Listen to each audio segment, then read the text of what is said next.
በጂኦፖለቲካዊ የምልክት ቋንቋ ካየነው ደግሞ መደበኛ የዲፕሎማቲክ ጉዞ ከመሆን ይልቅ በአየር ላይ ያለ የኮማንድ ፖስት ስምሪት ተብሎ የሚወሰድ ሲሆን ከምንም በላይ ግን ቴሄራን በክሬምሊን የተሰጣትን የወዳጅነት ደረጃ ከሌሎች ቅድሚያ ያገኘ መሆኑን ያስተላልፋል። ይህም ሞስኮ የኢራንን አጋርነት ከኃይል ስሌት አንጻር ስትራቴጂካዊ ጠቀሜታ እንዳለው አድርጋ እንደምትመለከተው ያስገነዝባል።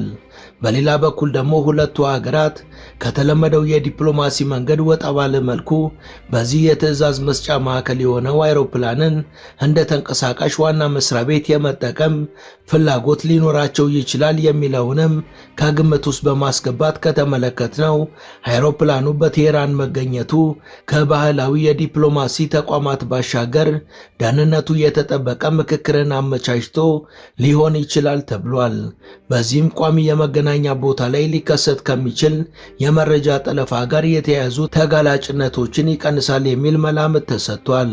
በሁለቱ ሀገራት መካከል ያለው ግንኙነት ወደዚህ ደረጃ የደረሰው በጥር 2025 ላይ የተፈጸመው አጠቃላይ የስትራቴጂክ አጋርነት ስምምነትን የተመሰረተ ሲሆን ስምምነቱ መደበኛ የጋራ መከላከያ አንቀጽ ባያስቀምጥም ወታደራዊ ቴክኒካል ትብብርን፣ የጋራ ልምምዶችን፣ የስለላ መጋራትንና የማዕቀብ ቅነሳ ስልቶችን የሚያጎላ ማዕቀፎችን ተቋማዊ አድርጓል ተብሎ ይሞካሻል።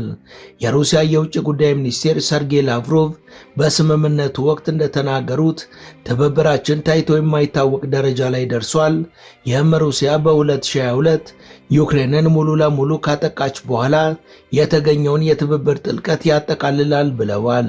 The ongoing situation surrounding the Iranian nuclear program, we are witnessing absolutely outrageous and unlawful actions being taken by the Europeans, and these are clear attempts to unfairly place the blame squarely on Iran.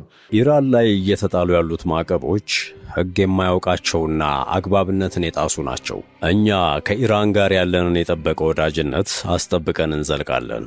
ኢራን በምትፈልገው ነገር ሁሉ ከጎኗ ነን።